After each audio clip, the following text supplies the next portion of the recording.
नमस्कार दोस्तों, परीक्षा विधातीस में आप सभी का स्वागत है।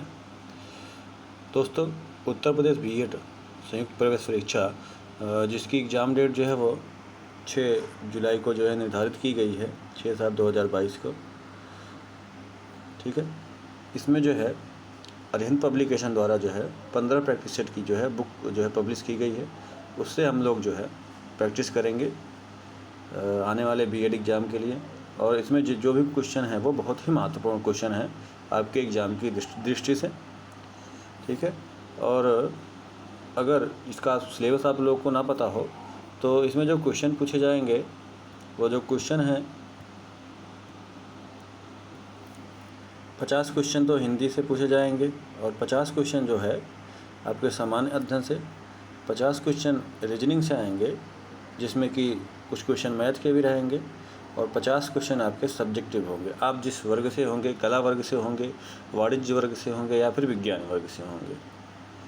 ठीक है, और अगर आप लोगों को गवर्नमेंट कॉलेज में एडमिशन चाहिए तो कम से कम आप लोगों को 400 में से 280 या 290 नंबर के आसपास आप लोग को लाना होगा। तो चलिए हम लोग क्वेश्चन स्टार्ट करते हैं। यह जो है पहला प्रैक्टिस सेट है। ठीक है, सामान्य अध्ययन सब में एक जैसा ही पूछा जाएगा, चाहे वह विज्ञान वर्ग, कला वर्ग या वाणिज्य वर्ग हो। सामान्य ज्ञान और हिंदी और रीजनिंग ये तीनों एक ही जैसे पूछे जाएंगे। ठीक है, तो इसमें किसी जैसे यहाँ पे विज्ञान वर्ग लिखा है तो इसका ये मतलब नहीं है कि केवल विज्ञान वालों के लिए ही जो है प्रैक्टिस सेट है। ये जो है किसी भी वर्ग वाले बच्चे जो हैं वो पढ़ सकते हैं। तो चलिए क्वेश्चन स्टार्ट करते हैं। तो जो पहला क्वेश्चन है वह है, निम्नलिखित में से किस देश में अधिकतम संख्या में भाषाएं बोली जाती हैं? 4 ऑप्शंस होंगे, कौन सा ऑप्शन सही है आपको बताना है। इसका जो ऑप्शन सही हो जाएगा भारत। ठीक, अधिकतम संख्या में भाषाएं जो है भारत में बोली जाती हैं। अगला क्वेश्चन है, भारत में रेडियो प्रसारण का जो प्रारंभ हुआ था वह किस वर्ष हुआ था? तो इसका जो ऑप्शन सही हो जाएगा वो हो जाएगा 1927 में प्रारंभ हुआ था। ठीक है, और अगला क्वेश्चन है, नई दिल्ली में स्थित संग्रहालय है। 4 ऑप्शन हैं, कौन सा ऑप्शन सही है आपको वो ऑप्शन बताना है। ठीक, तो जो नई दिल्ली में स्थित संग्रहालय है वह राष्ट्रीय संग्रहालय है। ठीक है, अगला क्वेश्चन है, सूर्य मंदिर जो है वह कहाँ स्थित है? तो जो सूर्य मंदिर स्थित है वह कोणार्क में स्थित है। ठीक, कोणार्क किस राज्य में पड़ता है आपको ये भी पता होना चाहिए। तो कोणार्क जो है वह उड़ीसा, ठीक है, उड़ीसा राज्य में पड़ता है। और जो कोणार्क मंदिर है वो उड़ीसा राज्य की जो है पुरी ज़िले में जो है वह स्थित है। ठीक, और जो भारतीय 10 रुपये का नोट है उसके पीछे अगर आप देखेंगे तो जो है कोणार्क की जो सूर्य मंदिर को ही उसमें दर्शाया गया है। अगला क्वेश्चन है, कालडेरा संबंधित है, तो यह किससे संबंधित है आपको बताना है। जो कालडेरा संबंधित है या ज्वालामुखी से संबंधित है। ठीक है, अगर हम विस्तृत जानकारी इसकी दें तो किसी जो ज्वालामुखी होता है, जो विस्फोट होता है ज्वालामुखी का, तो उसके परिणाम स्वरूप जो है उसमें गहराई या फिर कुंडनुमा जो है वह एक गहराई सा आकृति जो है बन जाती है। तो उसे हम क्या कहते हैं? अंग्रेजी में कालडेरा कहते हैं और हिंदी में उसे हम कुंड कहते हैं। ठीक है, अगला क्वेश्चन देखते हैं। अगला क्वेश्चन है कि संविधान के अधीन निम्नलिखित में से कौन सा मूल अधिकार नहीं रहा है अब? तो इसका कौन सा ऑप्शन सी हो जाएगा? इसका जो ऑप्शन सी हो जाएगा ऑप्शन नंबर सी, संपत्ति का अधिकार। ठीक, किसी संविधान संशोधन द्वारा जो है संपत्ति के अधिकार को मूल अधिकार से बाहर निकाल दिया गया। ये जो संविधान संशोधन है 44वां 44 संविधान संशोधन है, कब हुआ था? 1978 में हुआ था। ठीक है, ये संशोधन करके हटा तो दिया गया संपत्ति के अधिकार को, लेकिन अभी इसे जो है किस अनुच्छेद में रखा गया, किस आर्टिकल में रखा गया? तो इसे जो है संपत्ति के अधिकार को अब आर्टिकल 300A में के तहत जो है इसे हम क्या बना दिया गया है? कानूनी अधिकार जो है बना दिया गया है संपत्ति के अधिकार को। अगला क्वेश्चन है, आय और उपभोग में किस प्रकार का संबंध है? तो जो है आय और उपभोग में प्रत्यक्ष संबंध है। ठीक, अगला क्वेश्चन देखते हैं। प्रकाश की किरण को पूर्ण आंतरिक परावर्तन के लिए किससे होकर गुजरना पड़ता है? कौन सा ऑप्शन सही होगा? तो प्रकाश की जो किरण होती है उसके पूर्ण आंतरिक जो परावर्तन के लिए कांच से जल में होकर गुजरना पड़ता है। ठीक, कांच से जो है जल में जाएगी जब किरण, तो उसका जो है पूर्ण आंतरिक परावर्तन होगा। अगला क्वेश्चन देखते हैं।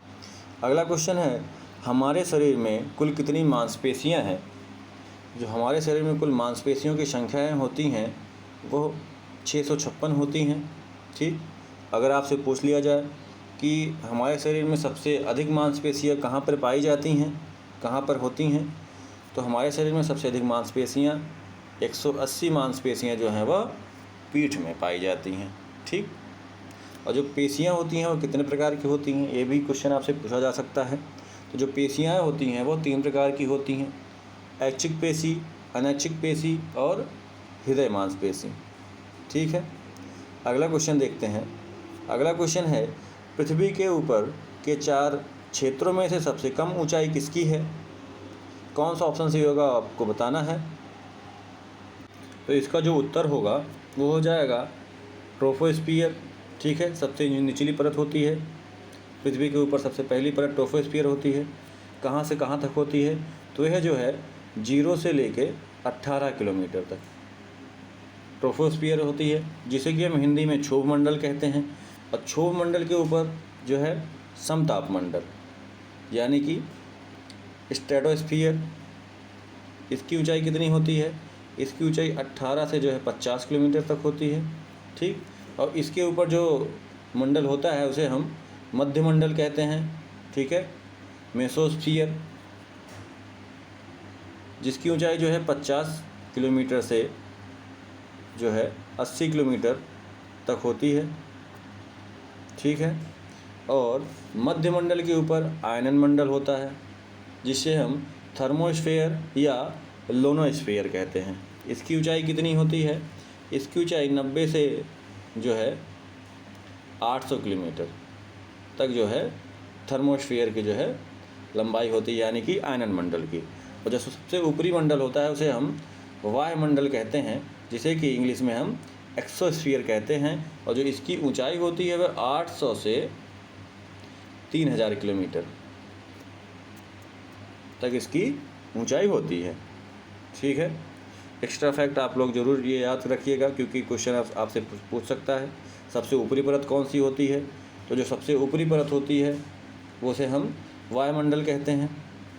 ठीक है, जो सबसे ऊंचाई पे होती है, और इसकी ऊंचाई कितनी 800 से लेकर 3000 किलोमीटर तक इसकी ऊंचाई होती है। अगला क्वेश्चन देखते हैं। राज्यसभा के सदस्य का निर्वाचन कितनी अवधि के लिए होता है, कितने वर्षों के लिए होता है? इसका कौन सा ऑप्शन सही हो जाएगा? इसका जो ऑप्शन सही हो जाएगा ऑप्शन नंबर डी, 6 वर्षों के लिए।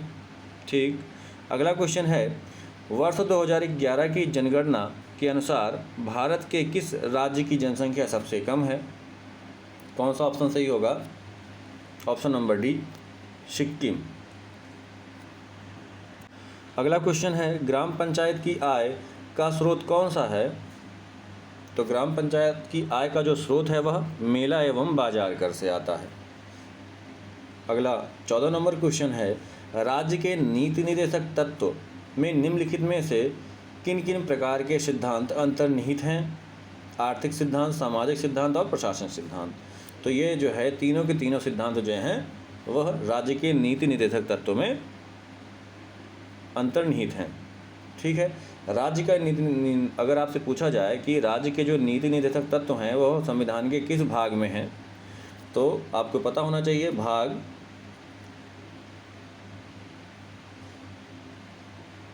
भाग 4 में। ठीक, और आपसे ये भी पूछा जा सकता है कि राज्य के नीति निर्देशक तत्व के अंतर्गत जो है कितने आर्टिकल्स आते हैं, कहाँ से कहाँ तक के अनुच्छेद आते हैं। तो राज्य के नीति निर्देशक तत्व में जो है अनुच्छेद 36 से 51 तक, 36 से 51 तक के अनुच्छेद जो है राज्य के नीति निर्देशक तत्वों में के अंतर्गत आते हैं। और अगला क्वेश्चन है, भारतीय संविधान में राज्य के नीति निर्देशक सिद्धांतों को शामिल करने के पीछे मुख्य उद्देश्य क्या था? तो इसका कौन सा ऑप्शन सही हो जाएगा?